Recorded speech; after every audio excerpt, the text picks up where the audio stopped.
My name is James, Computer Hardware Training Coordinator for Interconnection, and I'm going to show you how to clean your laptop screen. To clean your laptop screen is very similar to cleaning an LCD desktop screen. All you need is a monitor wipe. These are available at any electronics store, and they're rather inexpensive to purchase. And what you'll do is you'll take your monitor wipe, you'll start from the top, work your way down, cleaning off all the dust and debris.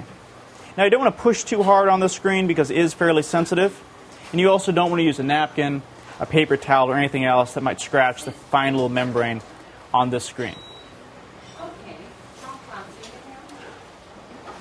Well, that got a lot of the dirt off. There's still some dirt left. You might want to make sure your monitor cloth is still clean. If it's not, use another side of it or another cloth. As far as the rest of the screen goes, you can just use isopropyl rubbing alcohol, your existing monitor wipe, or just a wet cloth to clean the rest of it, as it's just like any other plastic piece on your computer, home, car, or TV. My name is James, and I just showed you how to clean your screen.